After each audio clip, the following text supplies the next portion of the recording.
Pakinggan pa natin si Miss Maharlika mga kababayan. Tingnan natin kung ano pa yung mga pasabog niya dahil gigil na gigil talaga siya dun sa babae, sa girlfriend ni PRRD. Again po, hindi nauunawaan ng iba na hindi maganda ang ginagawa ni girl.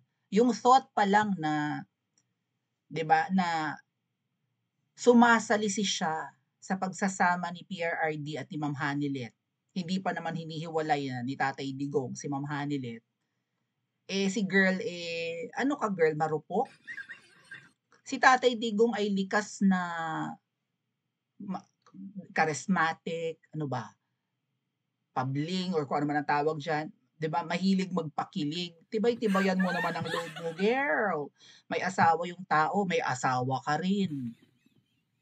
So, do you wanna be the first lady or have you dreamed of it when Tatay Digong was in power? Ikaw ba yung nagpi-feeling first lady noon? Kasi si Ma'am Hanilet, very private na person. Alam niyo hindi imposibleng mangyari yan ha, bago natin pakinggan si Miss Marlica. Si Ma'am Hanilet, binanggit niya yan, I think sa The Hague din, marami raw kumakaibigan sa kanya, gustong kumausap sa kanya. Hindi niya pinagbibigyan, hindi niya maraming gustong dumikit. Kasi si Ma'am Hanilet nga yung first lady noon.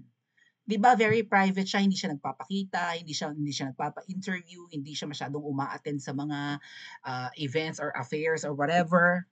Hindi natin siya malimit makita in public unless kailangan. Hindi katulad nung first lady ngayon na kung ano-ano na ang kinasasangkutan. Pati yung pagkamatay ng Pinoy sa LA mukhang, and everytime na nababalitaan natin ang pangalan ng first lady ngayon, puro nega. 'Di ba? May sariling lakad kung ano-ano pinagkakaabalahan. Akala mo presidente ng Pilipinas, mas busy pa siya kaysa dun sa ngiwi. Si Ma'am Hanilet, when she was the first lady, very private. Okay? Ayaw niya ng may dumidikit sa kanya, tapos hihingi ng pabor, or maybe iti-treat siya ng, 'di ba, na parang sinasamba siya or binibigyan siya ng kung ano-anong mga gifts, tapos balang araw baka may hinging pabor sa kanya dahil nga first lady. So iniwasan ni Ma'am Hanilet yun kasi gano'n yun, eh. Lahat ng mga tao, even Senator Bongo, right? I think si Senator Bongo bang umamin din yan, na porke nga siya yung SAP or Special Assistant to the President, kung sino-sino ang lumalapit sa kanya para humingi ng pabor, humingi ng puwesto, mai-appoint. 'Di ba yung gustong-gusto ni Ngiwi na ma-appoint noon as Department of Agriculture Secretary nung si Tatay Digong pa ang nakaupo, nung si Ngiwi ay walang trabaho dahil natalo siya ni BFF Lugaw. Si Senator Bongo ang nilalapitan ng kung sino-sino at lahat ng kadikit ni PRRD nilalapitan ng kung sino-sino para magkapwesto sa gobyerno para humingi ng tulong, humingi ng pabor. Kaya yang si girl na yan na kung inibig man yan ni PRRD since hindi masyadong visible si Ma'am Hanilet baka nag-feeling first lady yan noon. At sabi nga ni Miss Marlica sa vlog niyang yan, at pakikinggan natin maya-maya ay parang ayaw i-let go ni girl na enjoy niya ng bonggang-bongga ang prestige, ang power, ang attention, ang popularity nung kasama pa siya sa admin ni PRRD. At kung kinikilig-kilig man yan or maybe nagpapakita ng motibo para 'di ba na pwede mo naman akong mahalin, siyempre presidente si Tatay Digong, 'pag minahal ka ni Tatay Digong at naging pag-ibig ka, worst case scenario may masamang mangyari kay Ma'am Hanelet, 'di siya na ang first lady, kung siya na ang bagong apple of the eye. Let's listen to Miss Maharlika some more, mga kababayan. Tapos sabi ko sa kanya, ano sa tingin mo? Ano sa tingin mo ang dahilan kung bakit hindi pumupunta yung tao? Actually, hindi kami nagkawatak-watak. Wala pong nagkawatak-watak. Dahil sa trato ng mga tao doon na feeling nila sila yung nauna doon. Yung trato sa mga bumibisita from all over the world na hindi sila friendly. Pag may mga nakikita ko yun eh, pag may nagpapapirma kay Inday Sara, akala mo sila yung protocol. Wala namang protocol doon sa Hague. Walang inimpose ang Office of the Vice President na kontrolin yung mga taong nagpapapirma at may magbida-bidahan doon. Wala pong ganun. Okay? So kaya nga, talagang binubuo na natin na meron talagang divide and conquer. Yeah. Okay? Hindi maganda ang trato ng mga nagbibisita doon kasi yung 47 cakes pag-usapan natin yan. So, Galing Switzerland. Ano ba 'to? Ah, anong tawag dito? Ano ba ang kailangan ninyong ano? Okay, wait a minute. Maraming salamat. Sabi ni Meg Siam, hello po ma'am. Maraming salamat sa pagpunta nyo dito sa Netherlands. Suporta kay Tatay Digong, sabi ni Meg. Okay, thank you, Meg. Okay. Ano bang ano natin? Sa dami ng ano, no? Sa dami ng... No, hindi lang to isang tao. Marami ito eh. Ang nangyari kasi mga kababayan, nung unang punta ko, meron doon na taga Pilipinas, di ba? Na akala niya nasa Malacanang pa rin siya. Si girl. Nag-impose sila ng mga rules. Wala naman dapat rules doon. Wala ka sa Malacanang, wala kang power, lahat doon, voluntaryong pumunta. Kaso, umakto na sila ang bidabidahan doon, na dapat sila yung nasusunod sa mga bagay-bagay. So, yung mga tao ngayon, like mga taga shout out sa ating is that from Sweden, UK, Italy, basta lahat ng all over Europe eh. Nagda-drive sila, talagang nagbibisita sila doon. Natatakot yung mga nandoon lagi na akala mo sasapawan sila. Wala kasing ganun dapat eh. Hindi dapat yung sinong nauna, hindi dapat yung sino yung taga doon. Yung iba doon, dayo din naman. Pero ang nakita ko doon palangga, talagang itong si Alpotera, siya ang nag-divide ng lahat. Dahil binibigyan niya ng pera, ng allowance, itong mga iro niya. So itong mga iro ngayon, ng isa sa mga iro niya ay Joma season aligned. Okay? Joma season aligned. Mga kaliwa. Then, yung iba sa mga iro niya, yung iba mga, well, they're kawawa eh. Biktima. Okay? Binibigyan niya ng pera, allowance, para magbida-bidaan sila doon. Then kapag may mga dumating na mga dayo, parang akala mo i-invade namin yung Duterte Street. Sabi ko nga, saksak na lang nila sa baga nila yung Duterte Street na yan. Kasi nga, bago nag-event si Inday, eto na ano ko na to, na imbestigahan na natin to, na nagbigay ang bangag, ang pamilyang Marcos bangag na lang. Lahat na yan, whether si Mangga, ganyan-ganyan, nagbigay pala talaga ng pondo para magkagulo-gulo tayo. Kaya you have to be smart, darling. Ako, putang ina, ang napala ko, nung pumunta ako ng Europa, okay, ang napala ko, kasiyahan, pagod, at totoong pagmamahal ng taong bayan. Hindi lang sa akin, sa ating bansa. Pero yung magpapakatanga-tanga kayo, wag po kayong masilaw. Hindi porket, ito na nga sabi ko, hindi porket ang ating Inday Sara ay kinamayan ng isang tao, binigyan ng award, nagpa-picture, good na sila. I know. Okay? You have to be smart eh. Huwag niyong gamitin yan. Alright? Kasi, pinopost ko ng mga double agent eh, diba? Na may award si girl. Dahan-dahanin lang natin to. Baka mabigla siya eh. Baka mabigla sila. Yung unang dating ko, nakita ko na itong mga taong ito na talagang gustong pagkakitaan si Pangulong Duterte. Yung documentary. This person, kailangan, actually, may nag-advise sa akin eh, na wag ko na lang sabihin. Pero ayoko magpaka-plastic palangga, hindi ako plastic na tao. Alam mo, ikaw, alam mo kung sino ka. Alam nyo na yon, kilala nyo na. Si Viva Hot Babe. Dahil gusto niya magstay sa Hague. Dahil pinakakalat ng taong ito na siya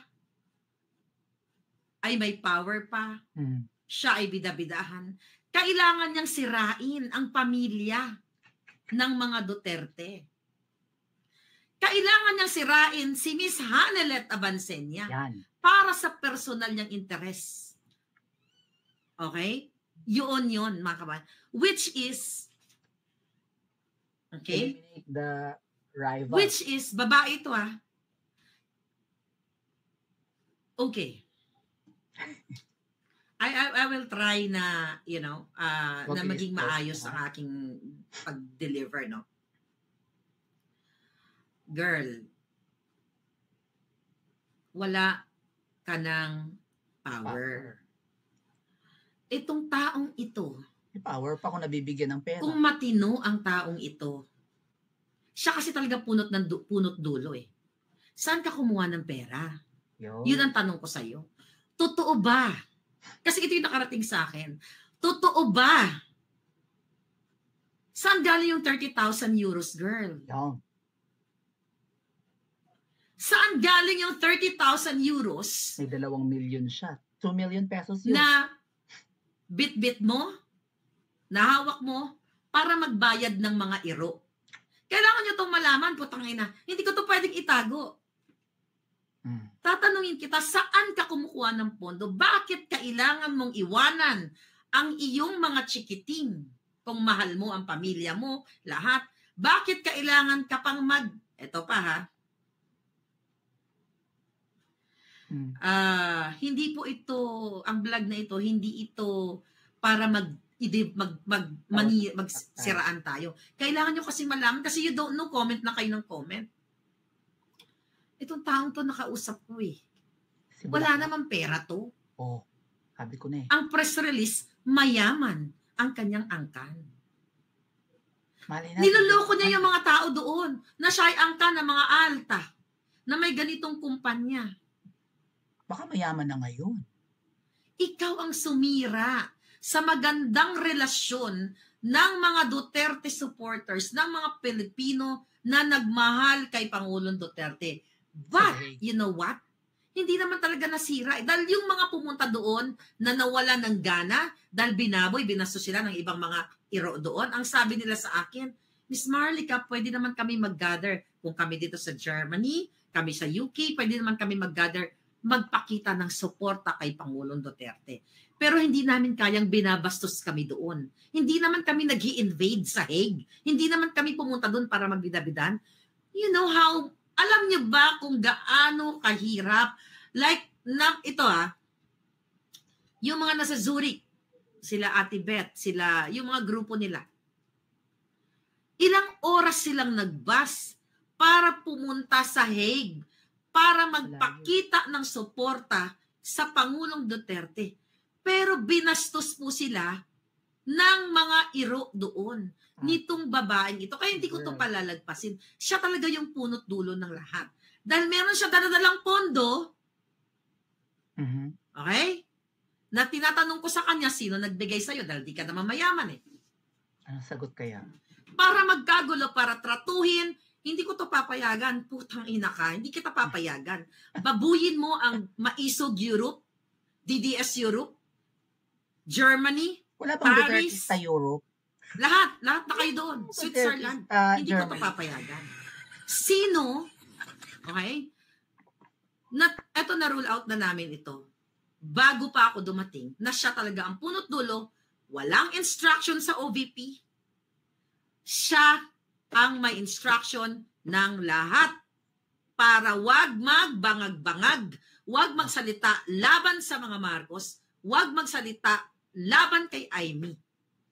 Kaya nga ang tanong ko, kung mahal mo ang Pangulong Duterte, bakit masakit sa puso mo na magsasabi kami na putang inang Marcos Jr. na yan, manggagamit na yan, mga hayop na yan, ang reason kung bakit nakakulong ang Pangulong Duterte. Question ko sa'yo, kahit mag-award kayo, nabigyan kasi ng award. Hindi po yan ibig sabihin ay natutuwa si Inday Sara sa kanila. Ang signal, okay. Diba, girl? Nag-usap tayo.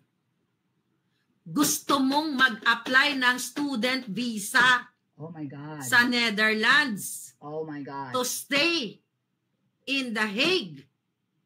Handa kang maiwan ang iyong mga pamilya kung ikaw ay harmonious, happy with your family, husband, children, whatever. Why in the hell mag-a-apply ka ng visa to stay in The Hague. And the tuition fee, you told us, 28, Kung ano to? more or less 20,000 euros. So nalaman ko din, ito nalaman ko itong mga ano na to informasyon na ito. Hindi ka maka-move on, hindi lang to siya, kasi grupo to sila. Hindi ka maka-move on pala nung 2022, nung nagkaroon ng ng transition from Duterte to Marcos Bangag, ayaw mo pang umalis doon kung saan ka nakatira. Kasi ini-enjoy mo yung perks ng Malacanang. Oh. Gumagawa ka pa pala ng paraan kung paano ka magstay doon sa mga Marcos. Aray. Bagong, it's up to you kung kayo ay, saan kayo pupusta. Kasi, putang ina ako, natuto na ako eh. Hindi, porket akala mo magkakampi tayo ngayon, pero hindi pala tayo. Girl, ayaw mo palang umalis doon. Nung nagtransition, dahil hindi mo matanggap na wala na kayo o wala na ka na sa power. Ngayon, ginulo nyo ang Duterte supporters sa Europe. Hindi po nawalan ang mga Duterte supporters. Hindi na nila masikmura yung pagbida-bidahan, paggawa-gawa ng mga protocol act. Tapos putang ina, kalsada, may protocol. Kumampi ka na hindi mo man lang sinerch yung mga inatasan mo doon na Joma season aligned. Ginulo niya. Ito namang mga Shungabels sa Pilipinas, yung team niya, hindi nyo alam, no? Hindi nyo alam ang kwento, isang story lang kasi ang alam ninyo. Okay, so, yan nga, si girl pala, hindi makaget over sa na-enjoy niyang prestige and power nung sila pa ni PRRD ang nasa pwesto. And gumagawa raw ng paraan para magstay pa during maybe sa Malacanang compound or kung saan man siya nakatira malapit dyan sa Malacanang Palace, di ba? Gumagawa pa ng paraan para maging part ng Marcos administration. Kakaiba. So anong aasahan natin kay girl? Bukod sa gustong-gusto niyang bihagin or agawin si PRRD kay Ma'am Hanilit, may dalang pera para mabulabog ang The Hague. 30K, specific amount ha? 30,000. Ako, kumusta ang backup channel? May signal pa ba? Parang wala na. Okay. Nako po,